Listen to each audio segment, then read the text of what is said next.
할렐루야. 우리 옆 사람과 인사하실까요? 예수 안에서 사랑합니다.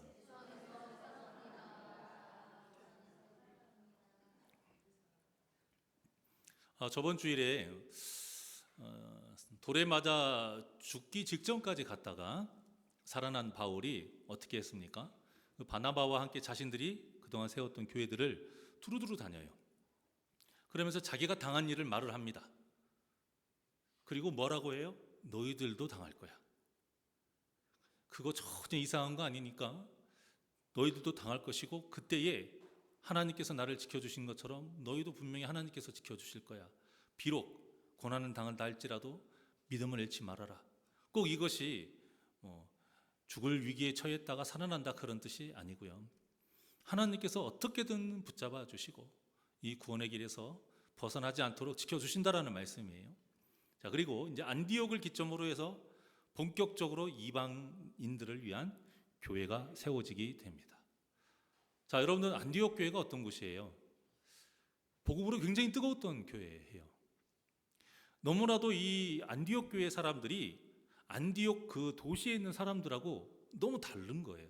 생활하는 모습이 너무 달라요. 그러다 보니까 이들이 그 안디옥 교인들을 두고 뭐라고 말했냐면 별명을 지어줬는데, 그 별명이 바로 그리스도인입니다. 이제 우리나라식으로 말하면 저 예수쟁이들 이렇게 해죠. 꼭 좋은 뜻으로 이제 그들은 비아냥거렸지만 그것은 우리에게 계급이고 우리의 상장인 거죠. 거룩하게 살아가니 당연히 세상 사람들에게 손가락질 받는 거예요. 그만큼 이 복음의 역사가 왕성하고 강렬했던 곳인데, 자, 이렇게 복음의 위대한 사역이 시작을 하니 누가 가만히 못 있습니까? 사탄이 가만히 있지를 못하죠. 당연히 이제 사탄이 온갖 기량으로 회방을 놓기 시작합니다. 그런데 오늘 본문에 보면 이 사탄의 도구가 된 사람이 안디옥 사람도 아니고요, 또 뭐 유대인들도 아니에요. 어디예요? 초대교회 같은 성도인 거예요. 특히 이제 말씀 교사들. 그런데 지금까지 이 교회를 무너뜨리기 위해서 사탄이 어떻게 행했는가 분석을 해보면요, 똑같은 패턴이 계속 반복이 되는 것을 알 수가 있어요. 자, 먼저 뭔가를 시작하려고 할 때, 교회를 예로 들면 이제 교회가 시작되는 초창기에는 꼭 그 외부 세력을 통해서 핍박을 해요. 핍박. 같은 이스라엘 사람이면서 또 예수님을 믿는다고 막 이단으로 막 몰아세우죠. 그러면서 얼마나 초대교회를 많이 핍박했습니까? 대표적인 인물이 누구예요? 바울이에요. 바울. 지금은 변화가 됐지만 그때 당시 바울이 거기에 앞장섰던 사람이에요. 교회를 핍박하는 자. 그때 순교했던 인물이 스데반이죠. 또 이제 이방인들은 어떻게 핍박을 하느냐? 길드라고 해서 제가 전에 요한계시록 설교할 때 말씀을 드렸는데, 각 지역마다 이제 길드, 지금으로 말하면 노동조합, 어떤 협동조합, 이런 조합이에요. 여기에 가입을 하지 않으면 거의 뭐 그 지역에서는 먹고 살기 힘들다고 보면 돼요. 돈이 있어도 못 사요. 그리고 직장도 못 구해요. 그런데 그 가입 조건이 무엇이냐? 그 이방신을 믿어야 돼요. 그런데 초대교인들이 이방신을 믿습니까? 안 믿으니까 길드에 가입을 못 하는 거예요. 그러니까 먹고 사는 문제가 너무나도 힘들었습니다. 일도 못 구해, 돈이 있어도 못 사 먹어. 그런 와중에서도 믿음을 잃지 않았던 것이죠. 얼마나 힘들었겠어요. 자, 그런데 이렇게 외부 세력의 핍박을 받을 때는요, 교회 안에 어떤 문제가 생기질 않아요. 더 똘똘 뭉쳐요. 교회가 무슨 분열이 생기고 당파가 지어지고, 당파가 지어진 때는 언제냐면 이제 외부 세력의 공격이 없고 이제 교회가 어느 정도 성장했을 때, 안정기에 접어들었을 때에, 이때는 사탄이 계략을 바꿔요. 외부 세력으로는 깨부시질 못하니까, 그게 안 되니까 이들이 성장한 거 아닙니까? 그러니까 이제 바꿔요. 속을 썩게 만드는 거죠. 그래서 이제 내부 세력을 통해서 자꾸 교회를 분탕질을 합니다. 자, 이런 패턴이 계속 반복이 돼요. 본문도 이런 상황이에요. 초창기가 아니고 이미 안디옥 교회는 아까 말씀드린 것처럼 복음의 역사가 굉장히 뜨거웠던 교회고, 여기를 시점으로 이제 이방인의 그 교회가 세워지기 때문에 어느 정도 견고하게 세워져 있는 상태예요. 그러니까 뭐 외부에서 아무리 공격을 해도 별 타격을 안 받아요. 그래서 이제 병들게, 그 안에서 병들게 했는데 어떤 사람을 이용했고 무엇을 가지고 분탕질을 했는지 1절에 나와 있습니다. 1절. 자, 시작. 어떤 사람들이 유대로부터 내려와서 형제들을 가르치되 너희가 모세의 법대로 할례를 받지 아니하면 능히 구원을 받지 못하리라 하니. 자, 쉽게 말해서 지금 말씀 교사들이에요. 교회 다니면서 그때는 말씀이 그렇게 탄탄하지 못하니까 말씀을 가르치는 사람들이 있었는데, 이들이 잘못된 복음을 가르치는 거예요. 뭐라고 가르쳤냐면 예수님을 믿는 것만으로는 구원을 받지 못한다는 거예요. 예수님을 믿는 것과 또 하나 무엇이 있어야 구원을 받는데, 그게 무엇이다? 할례라는 거예요. 할례. 근데 이때 이들이 누구의 법대로 한다고 나와 있습니까? 모세의 법대로. 물론 이것은 여기서만 쓰이는 단어는 아니에요. 모세 오경을 말하는 거거든요. 토라. 그런데 여기에서 왜 이게 문제가 되냐면 모세의 법, 사실 이 모세의 법도 누가 주신 거예요? 하나님이 주신 거잖아요. 그러니까 엄밀히 말하면 하나님의 법인 거예요. 근데 하나님의 법이라고 해야 되는데 이들이 굳이 이 상황에서 모세의 법이라고 했던 것이 왜 문제가 되느냐? 이 안에 그 잘못된 신앙의 그 진짜가 드러났기 때문이에요. 사람을 하나님처럼 받드는 잘못된 신앙이 있는 거예요. 이들에게는요, 모세가 거의 하나님하고 동급처럼 된 거예요. 그런데 문제는 섬기는 데에서만 문제가 아니고, 나도 누구처럼 되고 싶다? 모세처럼 되고 싶다. 그러면 모세처럼 되고 싶다라면 무엇대로 하면 되는 거예요? 모세의 법대로 하면 내가 모세처럼 되는 거 아니냐, 이런 거죠. 그러면 자꾸만 사람이 어떻게 돼가는 거예요? 신앙생활이 율법주의자가 돼가는 거예요. 율법주의자가. 내 이름을 한번 높여보고 싶고, 나도 한번 자랑하고 싶고 인정받고 싶다, 이겁니다. 참 이런 잘못된 신앙이 문제예요. 물론 이들이 하나님을 부정하는 건 아닙니다. 예수님 믿어요. 예수님을 나의 주인이라고 고백을 합니다. 문제는 그것만으로는 부족하다라고 주장을 해요. 자기 생각이죠. 내가 거룩한 것을 증명하는 데 있어서는 예수님을 믿는 것만으로는 부족한 거예요. 유대교에서는 그런 어떤 형식적인 것, 이런 율법적인 것, 그것을 통해서 내가 거룩하다, 이런 것을 증명할 수 있는데, 교회에는 그런 게 없는 거예요. 그래서 다른 건 다 포기해도 하나는 포기하지 못하고 가지고 온 거예요. 그게 뭐예요? 할례인 거죠. 이것을 본 바울과 바나바가 어떻게 했습니까? 화가 이제 머리 끝까지 난 거예요. 그래서 2절에 보면 바울과 바나바가 이제 한편이 되고요. 그렇게 이제 분탕질을 한 유대로부터 내려온 말씀 교사들이 한편이 돼가지고 이제 서로 막 다투고 변론을 합니다. 자, 그런데 이런 일이 생기면 누구만 손해입니까? 성도들이 손해예요. 성도들이.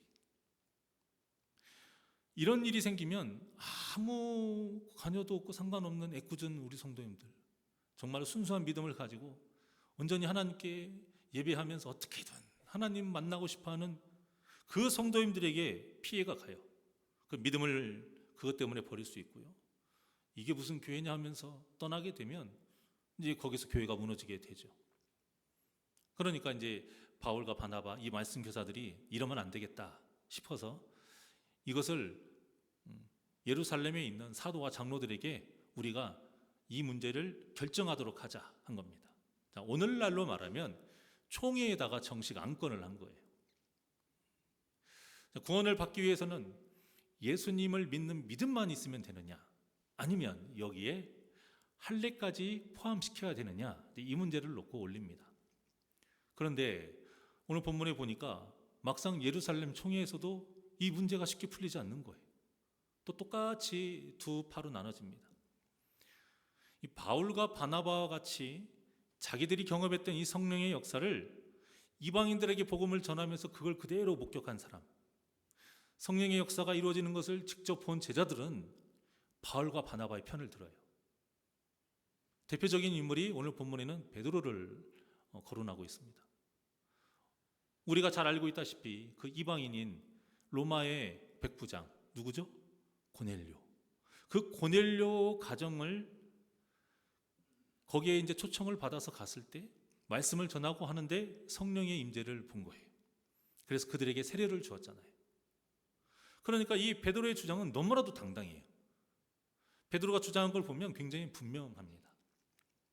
사랑하는 여러분, 하나님을 인격적으로 만나고 또 다른 우리 성도님들이 체험하지 못한 어떤 신앙의 체험을 하셨더라면 당당해지시길 바랍니다. 그걸 가지고 자랑을 하는 것이 아니라 확신을 가지시길 바라는 거예요. 무슨 이야기를 하든지 간에 하나님을 만난 이야기, 하나님께 은혜 받은 이야기는 여러분 똑부러지게 분명하게 해야 돼요. 눈치 보면 안 돼요. 단 나는 쏙 빼세요. 오직 하나님의 영광만 드러내놓고 분명하게 여러분들이 전할 때에 그 역사가 있을 줄 믿습니다. 그런데 이 경험이 없는 자들, 이렇게 복음도 잘 전하지 못하고 맨 유대인 안에서만 복음 전하고 했던 사람들은 이 상황을 몰라요. 그러니까 이 잘못된 율법주의에서 벗어나지를 못하고 있는 거죠. 5절을 한번 보겠습니다. 5절 시작. 바리새파 중에 어떤 믿는 사람들이 일어나 말하되 이방인에게 할례를 행하고 모세의 율법을 지키라 명하는 것이 마땅하다 하니라. 자, 여기에 보면 바리새파가 갑자기 쭉 나옵니다. 여기서 이제 바리새파는 예수님을 믿는 바리새인을 말하는 거예요. 원래 이제 바리새인이었는데 개종을 한 바리새인을 말해요. 그런데 여러분들이 잘 아시겠지만 바리새인들이 어떤 사람들이에요? 율법으로 자신의 거룩함을 증명했던 사람들이잖아요. 바리새인들은요, 당시에 누가 봐도 바리새인인 것을 표를 내고 다녀요. 겉모습도 그렇고 또 기도를 해도 어디에서 합니까? 다 사람들 있는 그 길가, 그 교차로 있는 데서 기도하고요. 금식도 일주일에 2번씩 하고요. 그런 모든 것들을 다 사람들에게 표를 내면서 다녔던 사람들이 바리새인이에요. 자신은 거룩하다라는 거죠. 그러니까 이들이 율법을 지켜야지만 하나님의 백성이 된다라고 주장했던 사람들이니까 어때요? 이런 신앙생활도 그렇게 하려고 하는 거예요. 그렇게 하지 않으면 뭔가 허전해요. 안 그런 것 같아요. 그러니까 이 못된 습성을 버리지를 못하고 그대로 간직한 채 이제 신앙생활을 한 것이죠. 자, 그러니 하나님께 선택받은 백성과 이 이방인의 가장 큰 외적인 차이, 바로 할례야말로 바리새인들이 목숨처럼 지켰던 아주 중요한 율법이었던 거예요. 그러니까 이 이방인들도 당연히 할례를 받아야 된다, 이렇게 주장을 펼친 겁니다.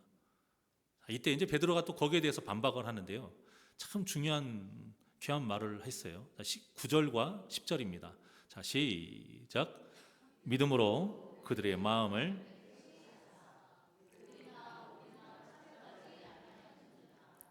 그런데 지금 너희가 어찌하여 하나님을 시험하여 우리 조상과 우리도 능히 매지 못하던 멍에를 제자들의 목에 두려느냐. 아멘. 오직 믿음으로 죄로 더럽혀진 우리의 영혼이 깨끗하게 돼서 구원을 받게 됐어요. 그런데 이 구원의 사역은 유대인이든지 이방인이나 차별 없이 됐다라는 겁니다. 그런데 조상들도 해결하지 못한 그 멍에 왜 그것을 제자들에게 두르려고 하느냐, 그거예요. 앞으로의 지금까지의 역사를 쭉 이야기하는 것이고, 지금 방금 전에 말했던 바리새파 출신의 성도를 이제 저격하는 거죠. 네가 했던 것도 율법에서 제대로 자유로웠어? 멍이었잖아. 예수님이 말씀하셨잖아. 진리가 너희를 자유케 하리라. 그 진리가 무엇입니까? 예수 그리스도시거든요. 그런데 예수님이 그렇게 가르쳤는데 왜 너는 아직도 너희들이 자유롭지 못했던 그 멍에, 율법의 멍에를 또 매게 하려고 하느냐, 그렇게 꼬집어서 말을 합니다. 그래서 지금 이 베드로의 말 중에 굉장히 중요한 단어가 2개가 나오는데요, 9절에서는 차별이라는 단어고 10절에서는 멍에라는 단어예요. 이 멍에는 당연히 할례를 의미하고요, 오늘날 잘못된 율법주의를 말을 합니다. 교회에도 이런 할례 같은 악법들이 좀 많이 남아 있어요. 자, 그러니까 율법은 예수님을 믿는 참된 믿음으로 지키는 것이 되어야 돼요. 순서가 중요합니다. 순서가. 그래서 우리가 말씀을 묵상하는 거고요. 그래서 항상 쉬지 않고 기도하는 것이고요. 그래서 예배를 사모하고 그 맡은 사명을 기쁨으로 감당하는 것입니다. 그러니 이 모든 것들이 우리 믿는 자들에게는 당연한 것이 되는 거예요. 그런데 이 바리새파 출신의 사람들이나 할례를 주장하는 사람들이 이런 것들을 당연하게 하는 것으로 생각하지 않고 자랑거리로 삼는다라는 거예요. 그러면 이게 어떻게 되냐면 순서가 바뀌어요. 순서가. 믿음으로 했던 기도, 믿음으로 했던 예배, 믿음으로 했던 그 사명이 아니라 뭐가 돼요? 내가 기도를 많이 하니까 믿음이 좋다. 예배를 빠지지 않으니까 내 믿음이 진짜 믿음이다. 이런 식으로 바뀌는 겁니다. 이렇게 순서가 바뀌면 겉으로는 똑같은 것 같아요. 믿음으로 예배하나, 예배하고 나서 내가 믿음 좋다라고 주장하는 거나, 이 시간에 앉아서 예배하는 건 똑같거든요. 그러니까 이들이 영적으로의 분별을 하지 못하는 거예요. 여러분, 이 잘못된 율법주의처럼 위험한 신앙생활이 없습니다. 겉으로는 말씀드린 것처럼 똑같아 보여요. 하지만 심판대에 올랐을 때 하나님의 판결은 정확합니다.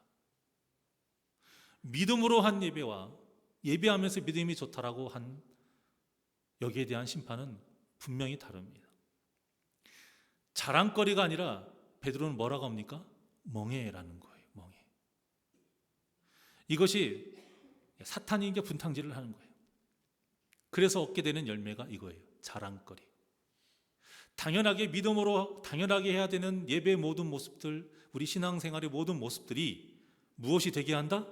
자랑거리가 되게 한다. 이게 누구의 역사다? 사탄의 역사인 줄 믿으시길 바랍니다. 자, 그러면 두 번째 열매가 있는데요. 그게 뭐냐면 이렇게 종교 행위로 해서 내 믿음을 이제 자랑하게 돼요. 그럼 거기서 끝나는 게 아니에요.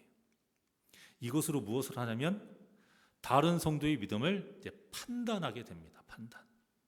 말이 좋아서 판단이지 무엇을 하는 거죠? 정죄하는 거고요. 이렇게 정죄를 하게 되니까 아까 제가 중요하다고 말씀드렸던 9절에 무슨 단어? 차별. 차별하게 되는 거예요. 차별. 여러분, 사랑이 없는 교회 이렇게 말을 많이 하는데요. 왜 사랑이 없는 교회가 생겨나는지 아세요? 차별하니까 그래요. 그것도 무엇으로 차별하냐면 내 믿음을 기준으로 차별을 해요. 말씀이 기준이 되면 차별할 수도 없어요. 그런데 내 믿음으로 기준이 돼가지고 사람을 차별해요. 아, 저 사람은 믿음이 좋아, 나빠. 무엇로 기준 삼아서요? 내 믿음. 나보다 기도 많이 하면 좋은 믿음. 나보다 기도 조금 하면 좀 약한 믿음. 나보다 예배를 많이 드리면 진짜 믿음. 나보다 예배를 좀 많이 빠지면 가짜 믿음. 이런 식인 거예요. 나중에는 어떤 말까지 해요? 저렇게 하면 구원 못 받지. 여러분, 큰일 날 소리입니다. 이건 목사도 해서도 안 되는 말이에요. 어느 누구도 해서도 안 되는 말입니다. 구원의 주권은 오직 하나님께만 있는 줄 믿으시길 바랍니다.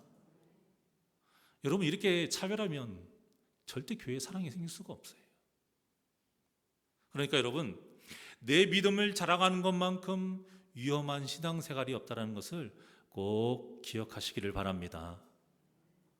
이 자랑이요 판단이 되고요, 이 판단이 차별이 돼서 결국 교회의 사랑이 사라지게 돼요.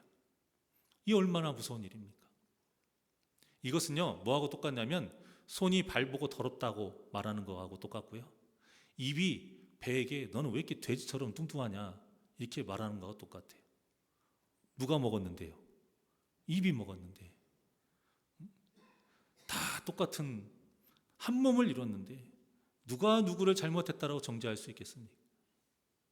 그래서 사도 바울이 이런 것에 대해서 굉장히 책망을 한 적이 있어요. 로마서에 나옵니다. 3장 27절과 28절입니다. 시작. 그런즉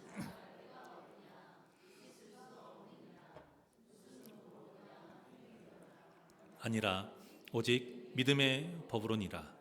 그러므로 사람이 의롭다 하심을 얻은 것은 율법의 행위에 있지 않고 믿음으로 되는 줄 우리가 인정하노라.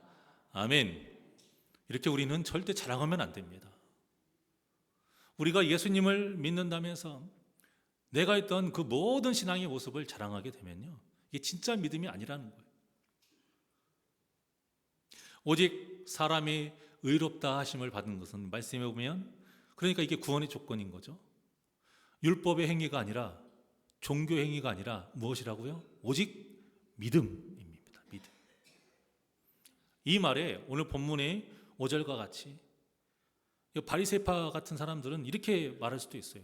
아니 그러면 말씀을 묵상하고 기도하고 예배하고 금식하고 사명 감당하는 거 아무 쓸모도 없는 것 아닙니까? 이건 참 어리석은 질문이죠. 이런 것들이 필요 없다라는 게 아니고 참된 믿음에서 나오는 예배가 진짜라는 거라는 거죠.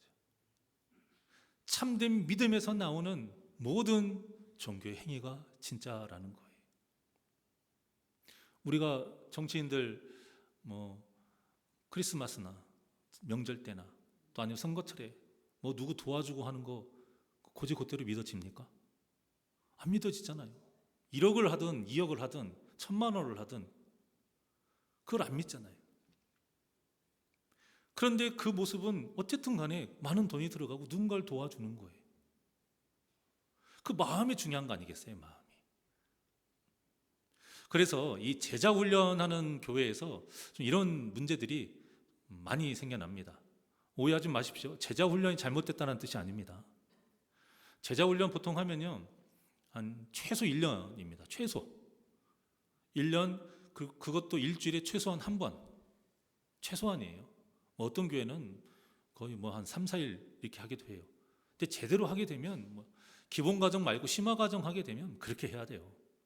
그냥 배우는 것만 하는 게 아니에요. 앉아서 공부하는 것만 하는 게 아니고 정말 기도도 열심히 하고 영성 훈련도 하고 막 그래요. 자, 그렇게 해서 말씀도 깊이 공부하고, 근데 보통 한 1년을 해보죠. 자, 1년이 지나서 이제 수료를 했습니다. 그럼 무슨 문제가 생기냐? 이게 뭐가 된다? 자랑거리가 된다는 거예요. 자랑거리가. 이 율법이 되고 멍해가 된다는 겁니다. 그래서 제자 훈련 받지 못한 성도들을 대놓고 말은 안 하지만 이 마음속에 뭐가 되는 거예요? 그 사람을 낮게 보게 되는 거죠. 나보다 낮은 자로 보게 되는 거예요. 은연중에 내가 저 사람보다 믿으면 좋지, 그거의 증거로 쓰인다라는 거예요. 여러분 안 그럴 것 같으세요? 필요합니다만 우리가 그런 거에도 사탄에게 넘어질 수 있다는 것을 꼭 기억해야 됩니다. 그래서요, 아무리 좋은 뜻으로 해도 교회에서는 절대 서로 어떤 비교하는 식으로 교회를 하면 안 되는 겁니다. 이게 무슨 말이냐면 제가 간단한 예로 들어볼게요. 예전에는 교회마다 이 전도 그래프가 대문짝만하게 붙어 있었어요. 그렇죠? 그리고 뭐였습니까? 스티커 하나씩 다 붙였어요. 성도님들 이름 다 밑에 있고요, 스티커 하나씩 다 붙였어요. 1년 365일 붙어 있습니다. 아니 교회가 무슨 영업하는 곳입니까? 저는 어린 나이에도 그걸 보면서 정말 이해가 안 갔어요. 그리고 저는 그것만 보면 이렇게 안 보고 가시는 성도님들도 너무 많이 봤고요.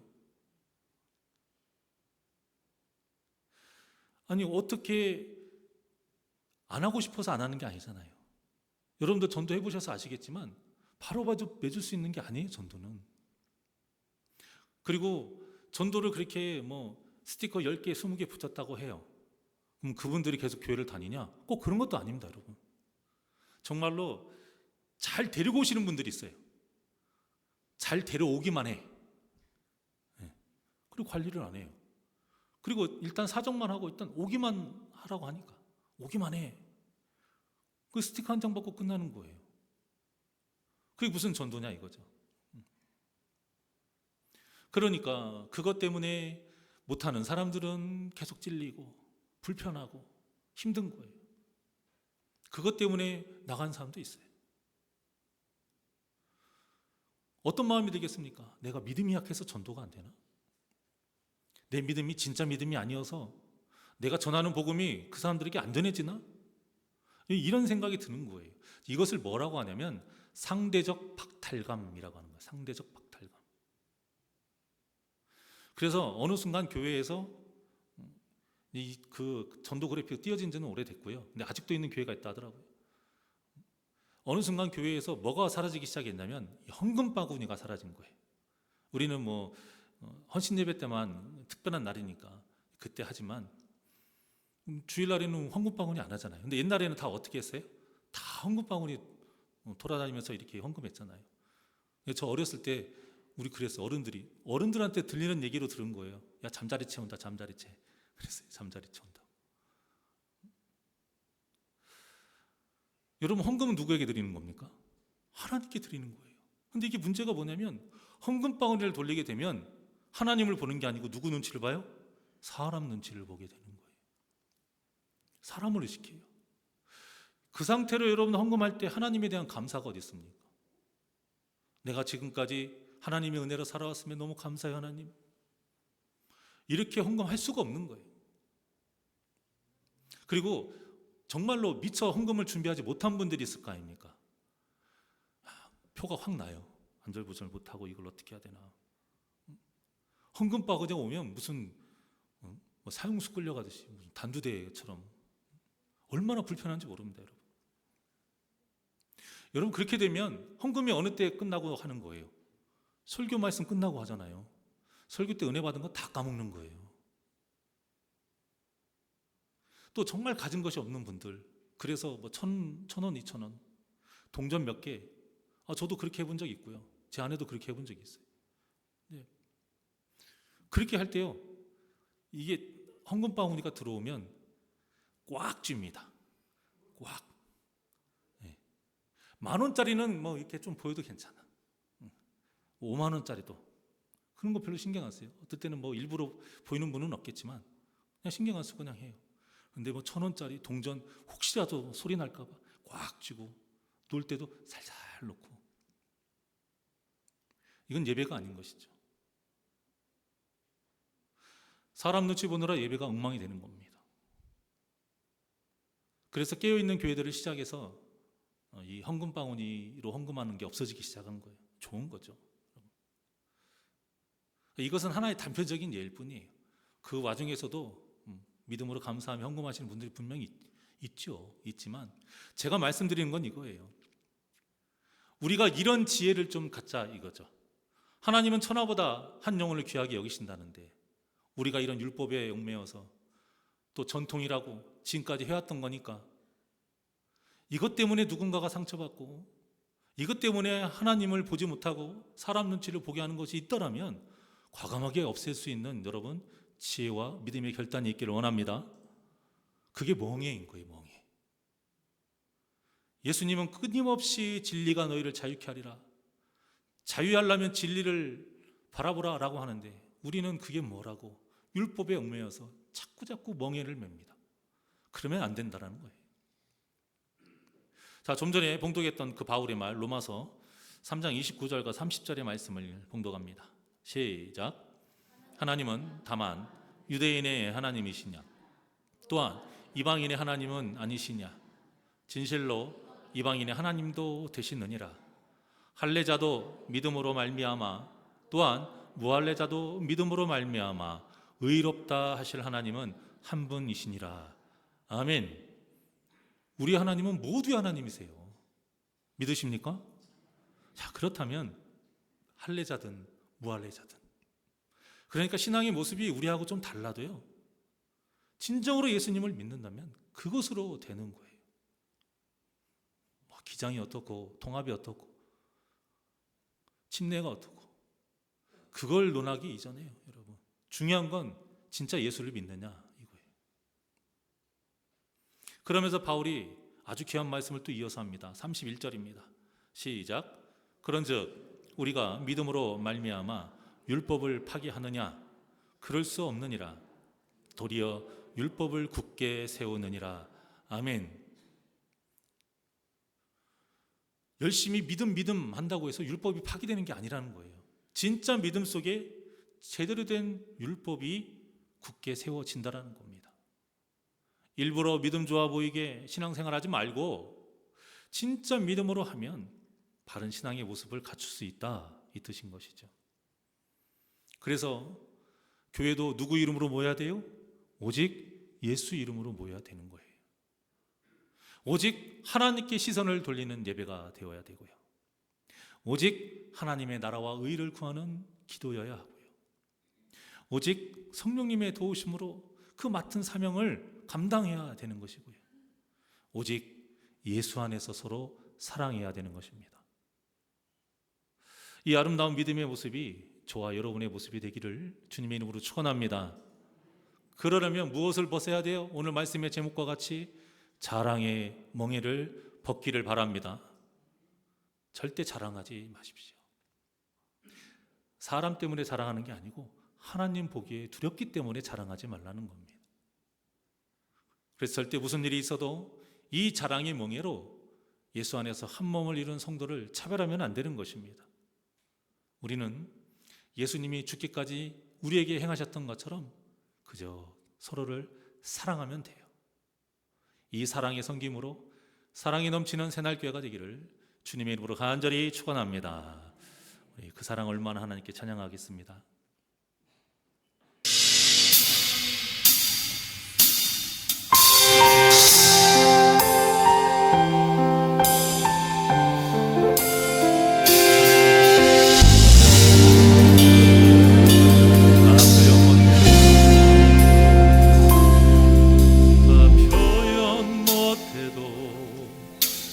표현하리라 다 고백 못해도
열어주시는 하나님께서 우리에게 구원의 조건은 오직 예수 그리스도, 그 예수님만 믿으면 된다라고 분명히 말씀하셨음에도 불구하고 사탄은 우리에게 눈에 보이는 것으로 그 믿음을, 그 구원의 증거를 삼으라 라고 자꾸 유혹합니다.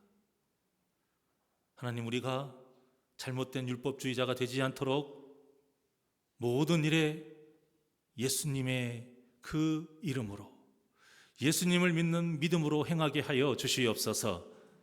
우리 새날교회 예수 이름으로 모이는 교회 되게 하여 주시옵시고, 우리 성도님들 예수 안에서 서로 사랑하게 하여 주시옵시고, 우리의 모든 예배와 기도와 모든 헌신의 모든 하나님을 향한 이 신앙의 모습들이 오직 예수를 믿음으로 나오는 진정한 하나님을 기쁘시게 하는 온전한 예배의 모습, 신앙의 모습 되게 하여 주시옵소서.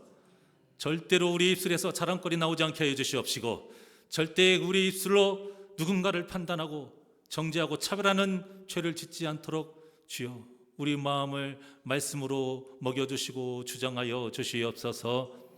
진리가 우리를 자유케 된다라고 분명히 말씀하셨사오니 오직 진리의 말씀 붙잡고 진리이신 예수님을 붙들고 살아가게 하여 주시옵소서. 감사함 예수님의 이름으로 기도하옵나이다. 아멘.